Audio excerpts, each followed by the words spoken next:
everybody? What up, though? How you living? Happy. What's going on? I think we got to wake them up with this show, man. They sleep out there. Man. Welcome to Back to the Classics, the cinematic movie podcast that takes you back to the iconic films of 20 years ago. I am your boy, Jay Alonzo, and with me is my guy, Kay Williams. What's going on, Jay? What's happening, man? Wow. Did you watch the Oscars? I did, and I was all wrong about everybody. We'll get to that in a second.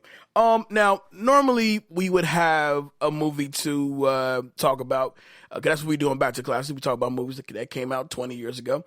But we were forced to make a decision amongst each other.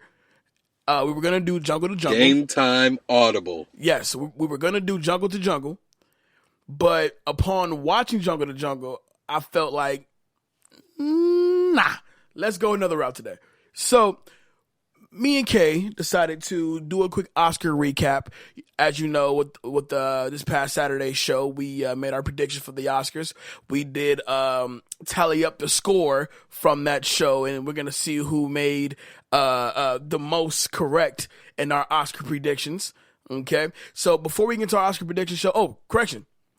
After Oscar predictions, we're going to get into our top 5 superhero movies in honor of Logan being released on Friday. Are you ready for Logan? Look. I'm ready to see how this is going to play out because based on the trailers, I'm not feeling it. I don't think it's going to be strong enough. Oh man. To close out the Wolverine series, the trailers don't have me sold. That's crazy. They don't. I think out of all Wolverine movies, I'm looking the most forward to this one. I thought X-Men Origins was terrible. You know what? We'll get to that in a second. Let's knock out this Oscar thing real quick, and then we'll get on back to why we're really here, okay? Mm-hmm. All right, so the Oscars happened this past Sunday. Before we get into our predictions and what we got right, what we got wrong, what was your overall thought on the Oscars?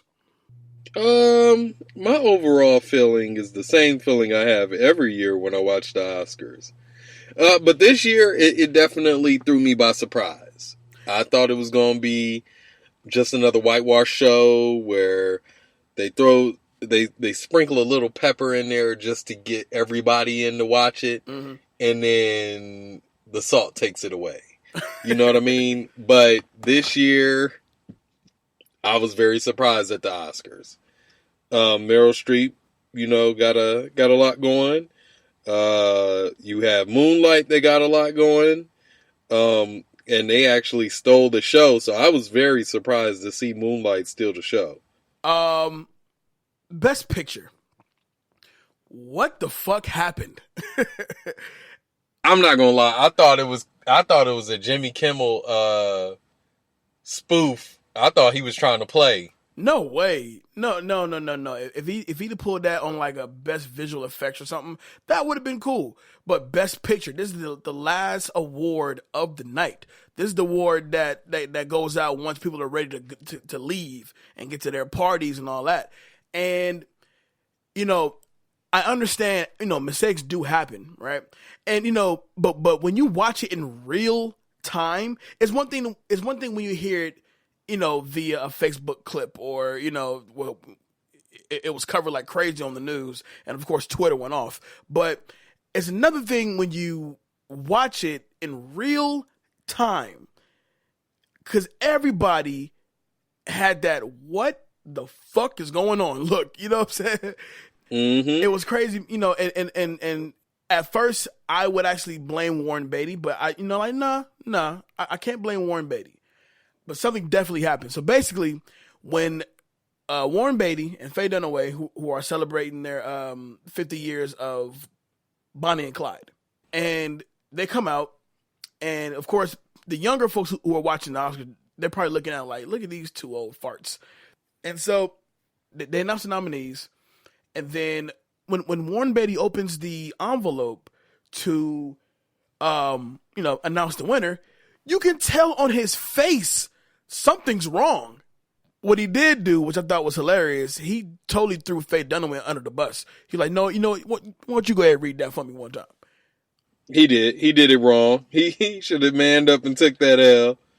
He ended up, jumping on the mic and explaining what actually happened. But, like I said, when you watch it in real time, it's just so crazy because once they announced La La Land and the whole cast and crew, go up there and the producers or whatever go up there, and they're now 2 minutes into maybe like a minute and a half Their speech. into the speeches. But you can't help but to look past the producer who is talking and see everybody behind them kind of look around like, what the fuck? What the hell? What's going on? And then you see the stage hand and you see all these people kind of bum rush stage, snatch envelopes and shit, only to truly realize Moonlight won. Mm-hmm. So, for me, though I'm 100% thrilled, excited for them, unbelievably happy for Moonlight, because it was a well-deserved win. I feel like that moment 100% took away their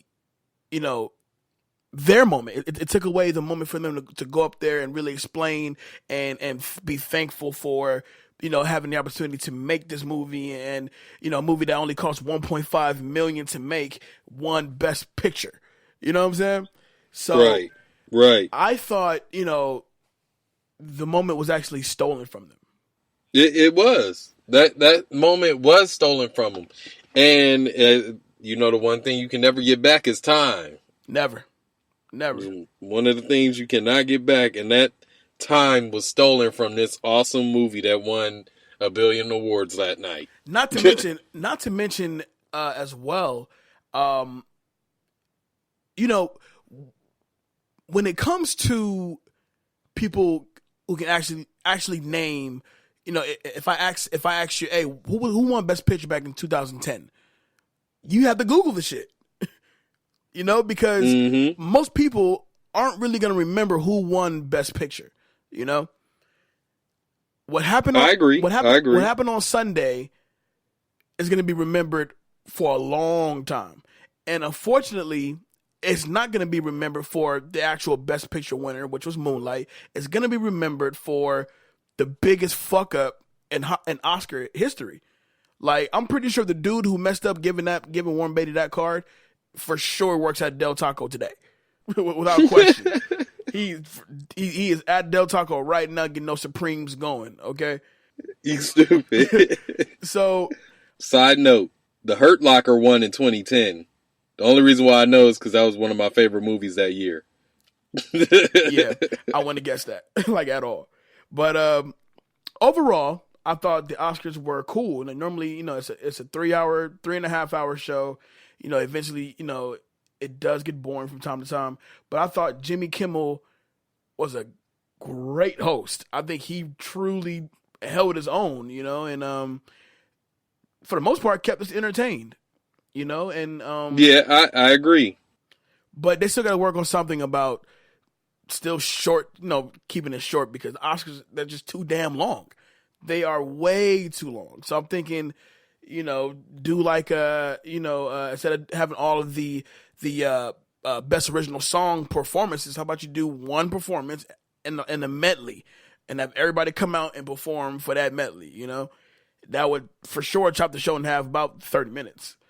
But as a whole, I enjoyed it. I definitely enjoyed it. And I would really, I really wouldn't mind having Jimmy Kimmel come back next year to host again, because he held his own, and he was entertaining. He did a pretty good job. He was more entertaining than Chris Rock. I agree with that. I think Chris Rock was, at that time he was trying to. It's like, how'd I put it? When Chris Rock did it, it was like a comedian being released back into the wild. He was trying to get back into that groove of what jokes will still work with today's society. Not only that, whereas Jimmy Kimmel, he's on every day.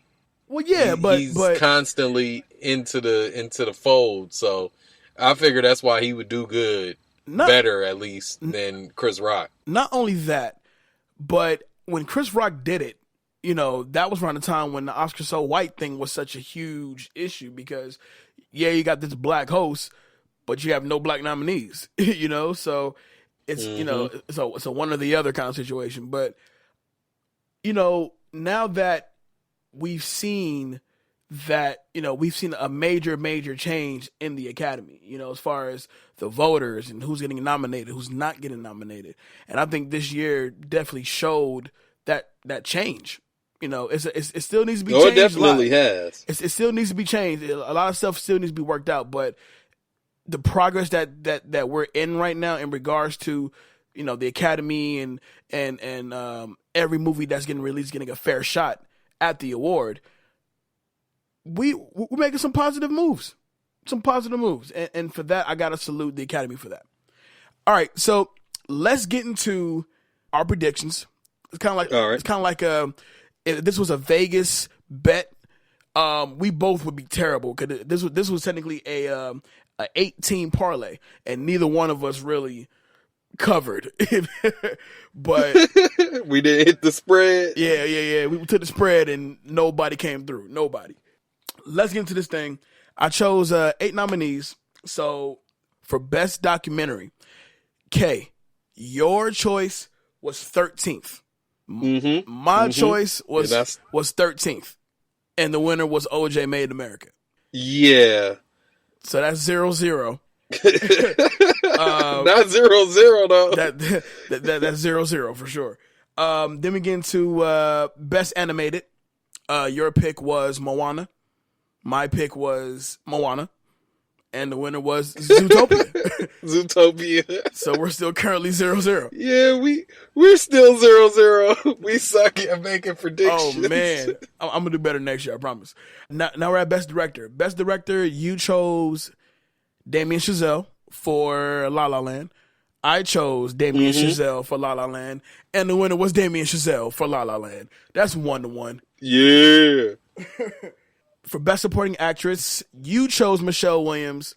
I chose Queen Viola Davis, and Queen Viola Davis won 2-1. All right, that's fine. Best supporting actor, which I can't even believe I even went this route. But best supporting actor, you chose Michael Shannon for Nocturnal Animals. I chose Michael Shannon for Nocturnal Animals, and Mahershala Ali won for Moonlight. Yeah, we counted Moonlight out, man. I thought it was too. I'm not gonna lie to you. I thought it was too black. Pro-black for the Oscars. Let's be realistic. That is very true. But like I said, it was definitely a shift. I feel like the safe bet would have been Michael Shannon, but at the same time, I really wanted Ali to win, and Ali ended up winning anyway. So yeah, whatever. So right now the score is now 2-1 still. All right. So now we get into best actress. Your choice was Natalie Portman for Jackie. My choice was Natalie Portman for Jackie, and the winner was Emma Stone for La La Land. I knew I should have went with Emma Stone, sexy ass. And so now we're at 2-1 still. And now let's see. We got best actor.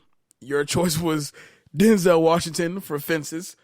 My choice was Denzel Washington for Fences, and the winner was Casey Affleck for Manchester by the Sea. Which was some bullshit. Okay. Did you see the way Denzel was looking at Casey Affleck when he was like, "Yeah, I first learned how to act from Denzel Washington, and I met him for the first time tonight." Cut to Denzel like, "Motherfucker, I don't know you." he gave him that look like, I stand by my name. This is a brand product. You know what I'm saying? They know this. So we're still at 2-1. And the final one that we did was Best Picture. Your choice was La La Land. My choice was Moonlight. And in the strangest twist of events, Moonlight won. Right. So great. So technically, our score is 3-1. I beat your ass. Yes, you did. Yeah. It's all right though. I'll just have to redeem it in another 2-minute drill. Yeah, you better hope. Cause now I'm feeling pumped. Now I can't be stopped. So 3-1. That's the total for the predictions. Who got what right, who got what wrong. It looks like we both got wrong. I wouldn't bet on us to put any kind of bets down in Vegas and really come up because our picks are on the whim, and they're bad.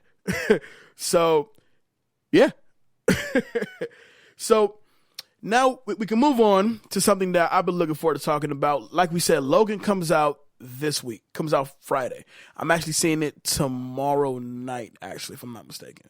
Must be nice over there on the west side. Well, hey, brother, I can move like that. We have, of course, shout out to our Facebook group, Back to the Classics, a movie talk group. You know how Facebook works. Add yourself on, join the conversation. So earlier today, I posted on the Facebook group in honor of Logan opening this weekend. Name your top 5 superhero movies. Before we go any further, we lost one of the greats. We lost Bill Paxton. Oh, rest in peace to Bill Paxton. I'm sorry. I should have brought that up first. Let's talk about Bill Paxton real quick before we get to the superhero stuff. A fantastic actor, a great character actor. I believe he now has the crown of being killed by a Predator, a Terminator, and a what else?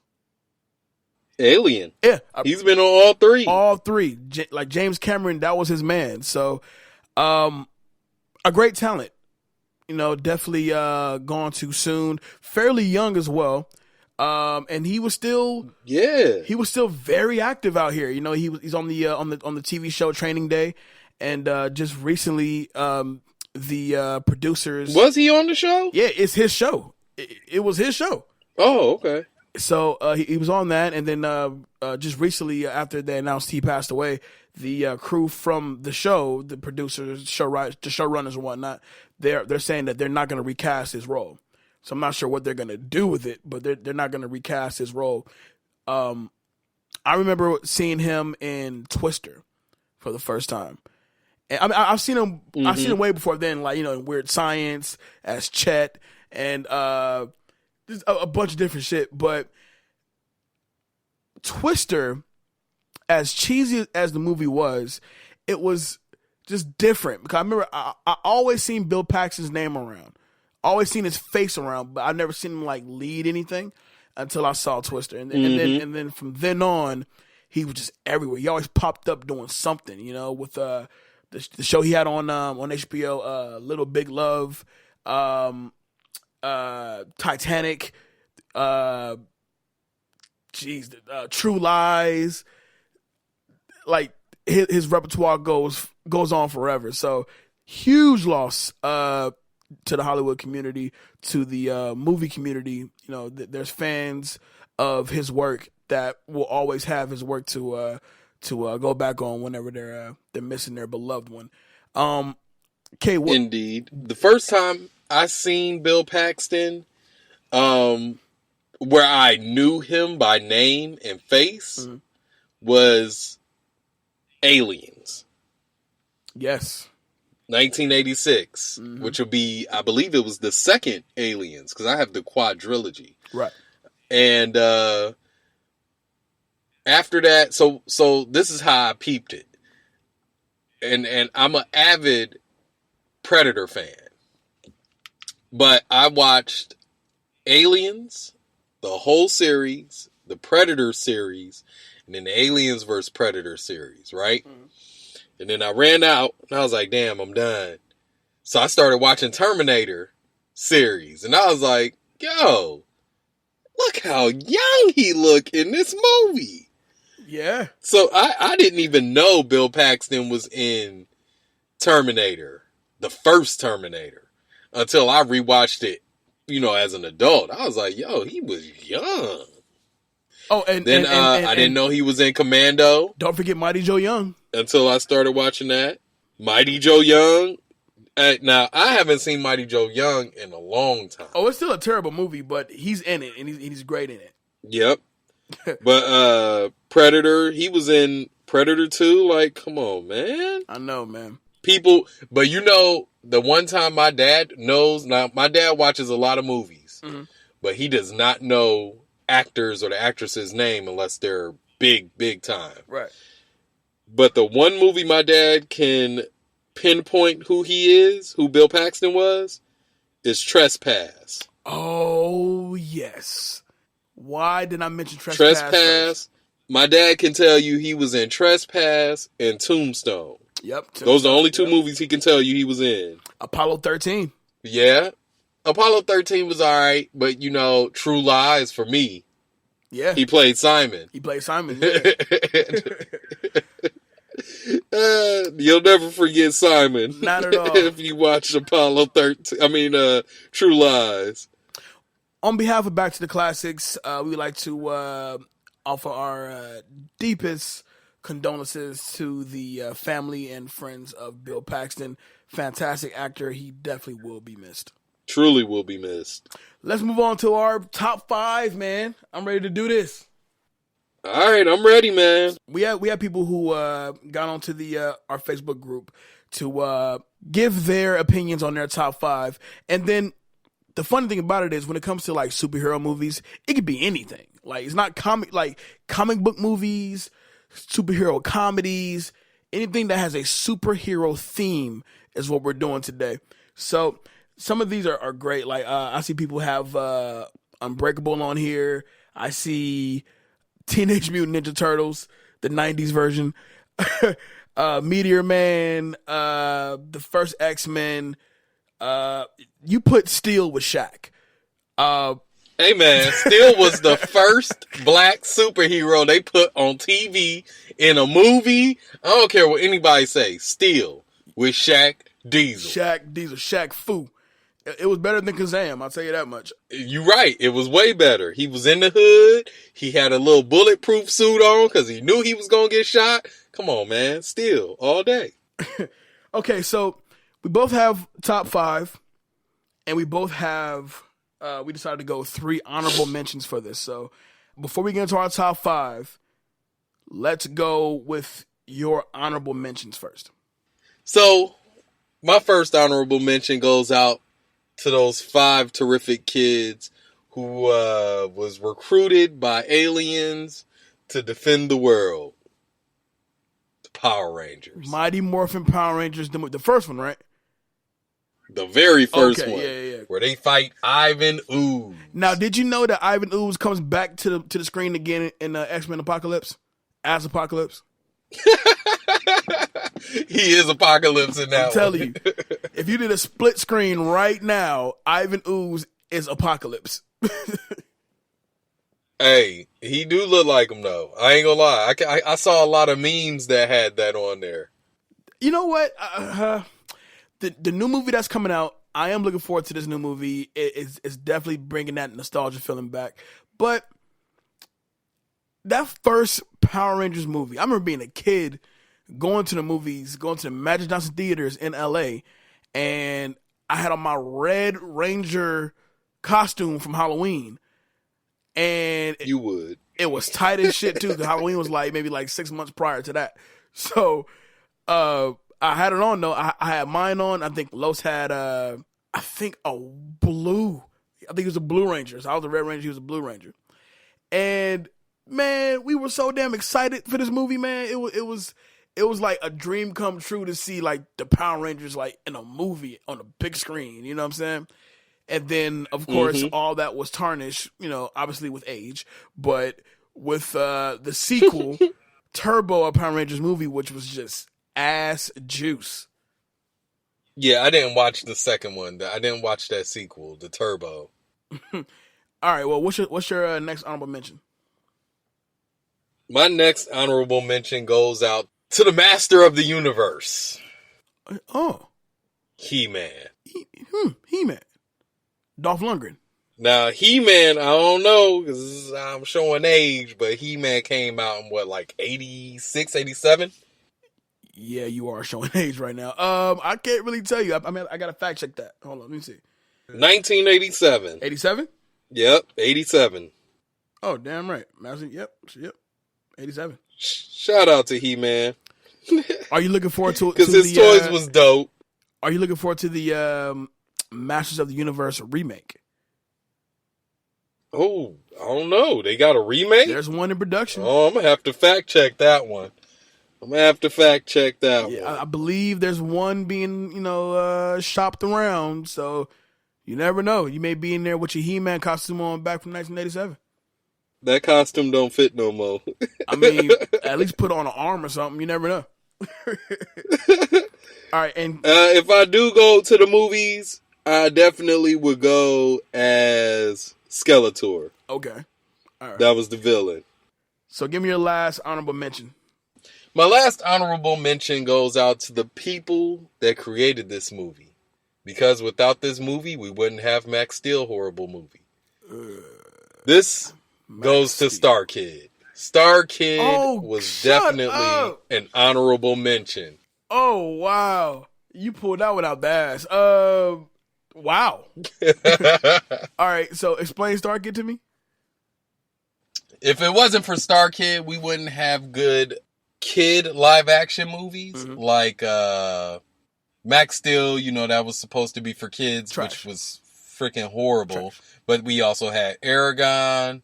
Just those type of movies that were made for kids where it talks about space or something in the fantasy realm. Star Kid is definitely an honorable mention. So those are your three. It wasn't great, but it definitely was a gateway movie. Gotcha. Those are my three. All right, so my honorable mentions. This first one it's a treasure to me. I remember when I first saw it, I was like, oh shit, is Kel Mitchell in this? And I was a huge Kenan and Kel fan. And at the time, I was still learning about Ben Stiller. I was still learning about Janine Garofalo. I knew Hank Azaria was like the voice of Homer and some shit. Or not Homer, he was the voice of Mr. Burns, I want to say. I could be wrong.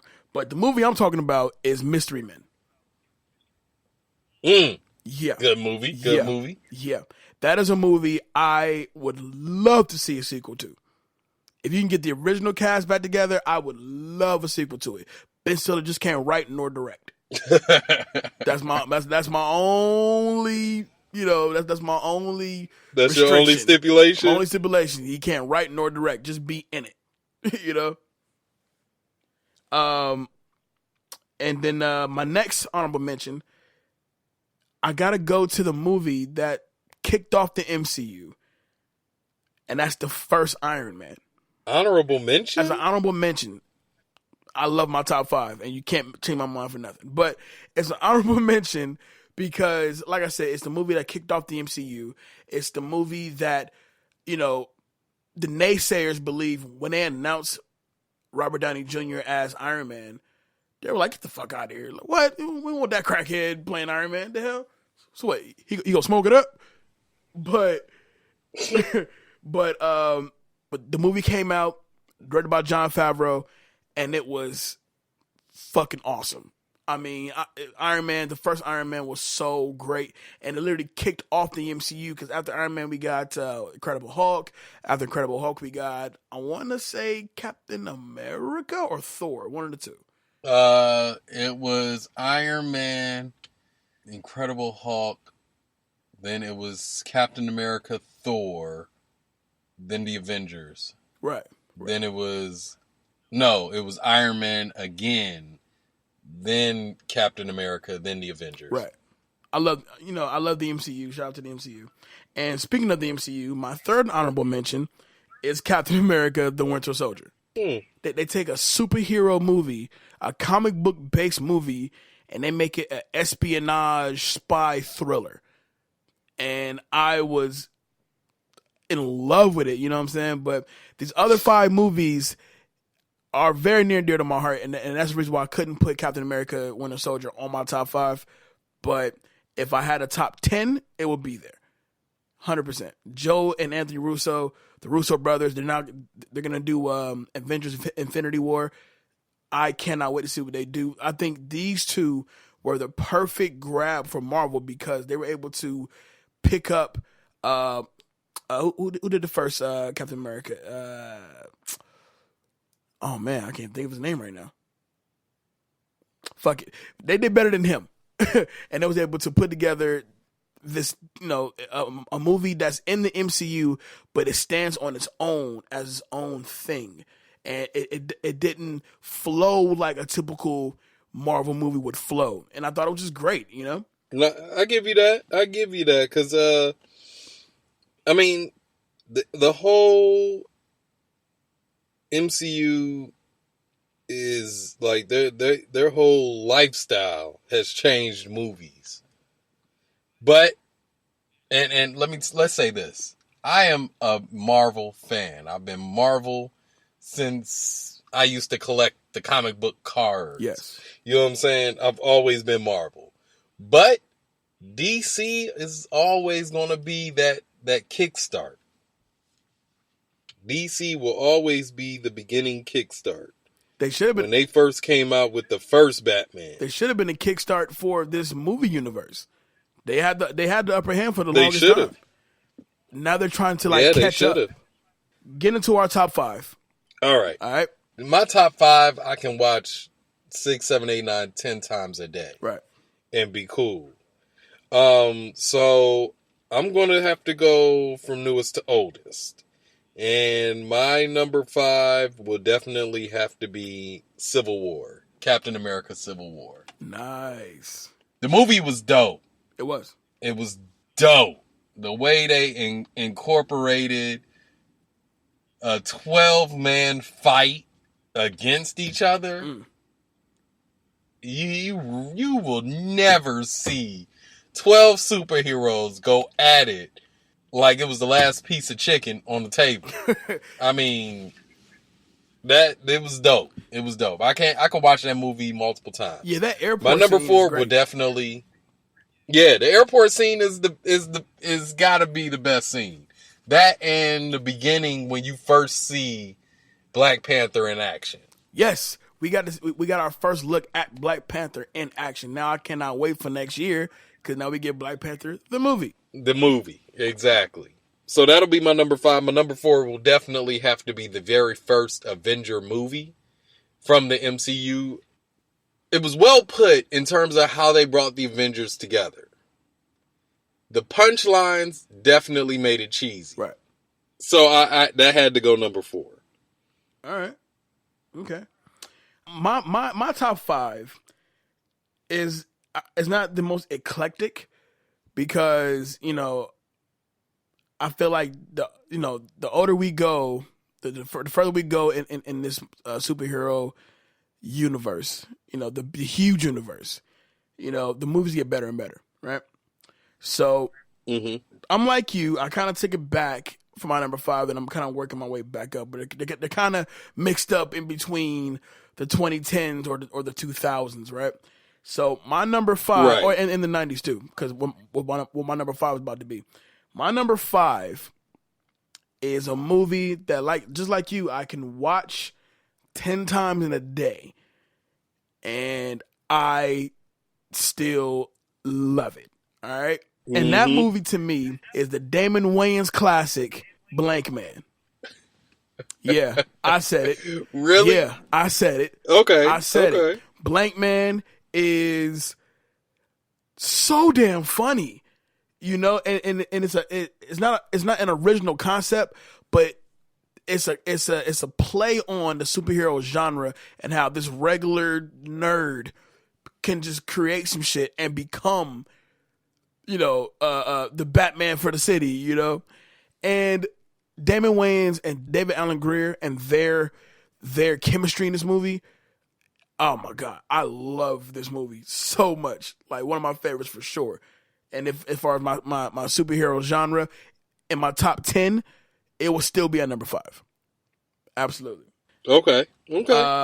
At number, I ain't gonna fight you on that one. At number 4. It's a movie that surprised the shit out of me, especially because when this character first appeared in X-Men Origins Wolverine, I was like, okay, that's not what I wanted, so no. But coming in at number 4 for me is going to have to be Deadpool. Okay. A movie, like I said, shocked me, and I loved it. I think I've seen it in theaters maybe 3 different times, and it's so funny, and it was the first R-rated superhero comedy that had the Marvel brand attached to it, and it was just perfect. It was perfect. Like he broke the fourth wall. He's the action and the comedy. The bad guy was great. The appearance by Negasonic Teenage Warhead and Colossus. It's all great. Even the love story was great. Everything about the movie was just so much fun, and I can't wait for Deadpool 2. I agree. My number 3 goes back to when there was still a Bruce Lee legacy living. This movie is definitely a superhero movie, in my opinion. It's The Crow, City of Angels. Good one. Yeah. What's his name? Brandon Lee? No. City of Angels had Vincent Perez. Brandon Lee got killed in the first one. It was the first one. Yeah. Okay. City of Angels is my favorite one. To have someone die, come back to life to avenge his death, and the death of his family, bruh, you can't get no better than that, being a superhero. And he killed people mercilessly. Los Angeles was fucked up. Hell yeah. That movie. Super fucked up. My number 2 is the 1996 version of The Punisher. 1996. I think it was the 96. Was that? I got it in the house. Was Dolph Lundgren the Punisher for this one? Yes. Yeah, 96. Dolph Lundgren is the Punisher. Right. Yeah. That is my favorite. Definitely could watch that one for hours. Okay. My number 3. Okay. My number 3 is your number 4. It's the Avengers. And I'll put it at number 3 because I based that off of the experience that I got when I first saw the movie. Right? We went opening night. It was me, Los, one of our cousins, actually like 2 or 3 of our cousins actually. And I believe at the time we saw it in Ohio, I want to say. And the theater was so packed.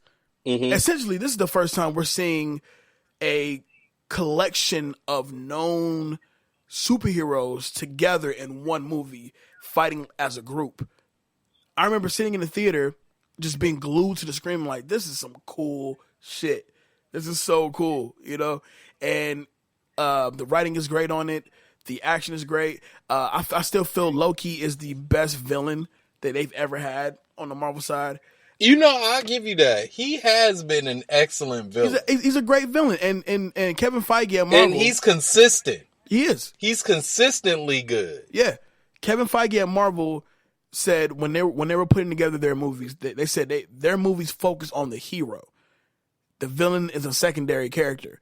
So at times when we'll get a new Marvel movie, the villains are, subpar, okay at best. It's like, okay, fine, but the hero looks dope, so I guess that's what really matters. But I think Loki is the best Marvel villain we've gotten thus far. Unless Thanos is gonna come by and just fuck shit up. But until then, Loki's still the best villain Marvel has ever had. And then I also feel the Avengers, outside of my number 2, is the best Marvel movie that they've ever had. I think the first Avengers is so great. I could watch that over and over again and never get bored of it. And I can't wait for Infinity War. Cannot wait for Infinity War. Yeah, Infinity War is going to be dope. Guardians of the Galaxy is dope.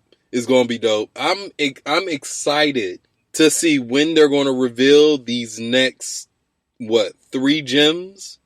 No, 2. I'm talking about the actual Infinity Stones. Oh, yeah. When are they going to... I'm excited to see when they'll make their appearance. The other 2 Infinity Stones. When they'll make their appearances. Gotcha. Inside this storyline. And how they're used. Okay. My number 2, since you brought up Guardians of the Galaxy, it's Guardians of the Galaxy. I love this movie. I fucking love this movie. And the reason why, because I knew nothing about it. I've never heard of the Guardians of the Galaxy. I don't know what they entail. I knew nothing. So when I went into the movie, I went in so blind. I knew nothing about nothing. And I think that's the perfect way to go into it because they explain to you thoroughly who they are. Like the first movie is them meeting each other, coming together as a unit for one common cause, right? The bickering back and forth, the camaraderie, but at the same time, the beefing, Guardians of the Galaxy was so much damn fun. You know, Chris Pratt as Star-Lord was great. Of course, Zoe Saldana as Gamora is always awesome. But then Dave Bautista as Drax shocked the shit out of me because I never thought he could act until I saw Guardians of the Galaxy. I agree. I never knew nothing about Guardians of the Galaxy either until, like, okay, so I used to collect the cards, but I never bought the comic books. It was just a hobby to collect the cards with friends from school. So I never knew who Drax or Groot or none of these, Star-Lord. I never knew who none of these people were in the actual galaxy or the Marvel universe themselves.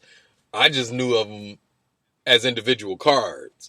So when they came out with the movie, I was definitely excited and intrigued to see who they were and why there was a movie made after them. But, I was like, it's pretty dope for not knowing who these people were in the beginning.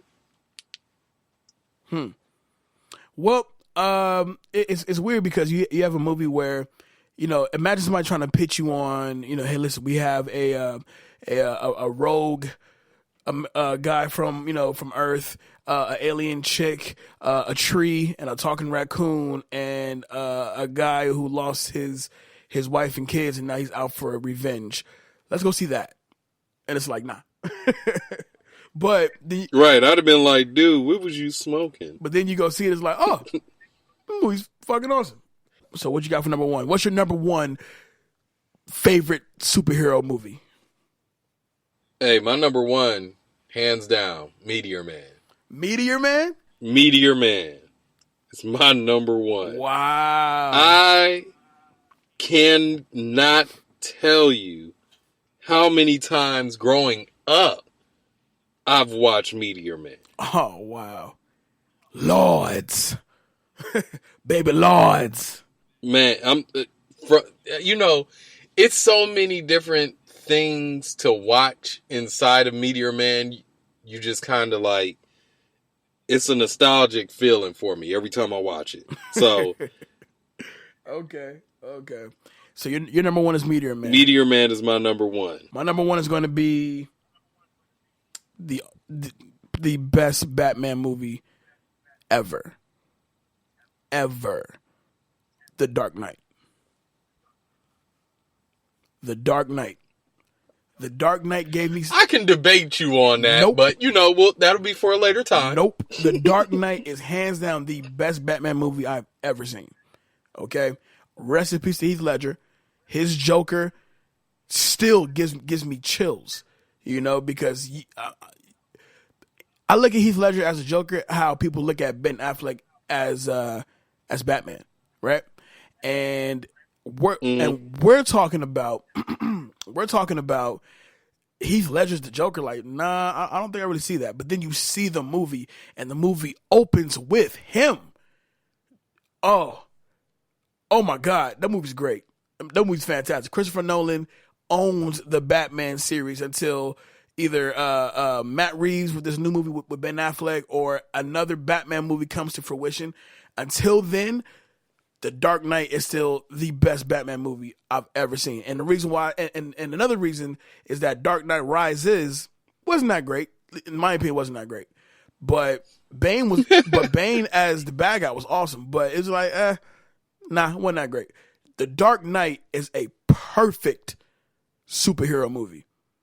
And I love that it's drowned in reality. Like there's no people coming out of the skies from another planet and shit like that. It's all based in reality.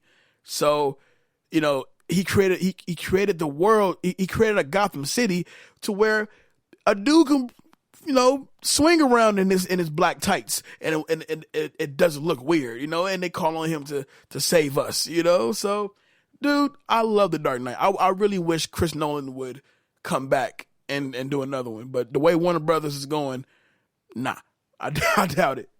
Interesting. So that's it. That's our top 5 favorite superhero movies. Top 5. Indeed. Yeah. Logan comes out this weekend. Logan's out this weekend. Can't wait to see it. Real Talk is coming back. Very first review will be Logan, so look out for that. Let's wrap it up. Kay, where can they find you? Facebook, man. I gotta figure out the right approach on my other social medias. On Facebook, I am at KAY Williams. On Snapchat, Twitter, Instagram is PHA1914. Nice. You can find me on all the social medias just at I am Jay Alonzo. You talk to me and I'll talk back. Don't forget our Facebook group, Back to the Classics, a movie talk group, is active right now. Jump in, join the conversation. We'd love to talk to you. Don't forget to like, share, subscribe, comment to the Beat Network page, facebook.com/Beat Network 1. The Beat Network website will be up running soon. Look out for that. And that's it, man. Back to the Classics. Look out for us next week. We're going to see, man. Look out for us next week. We have an awesome guest on next week. Cannot wait to have her on. I'm not going to tell y'all about it yet, but it's coming. For an awesome guest, for an awesome movie, makes for an awesome show. Kay, I will see you next week, man. Indeed, brother, indeed. Can't wait for next week. We out. Peace. Peace.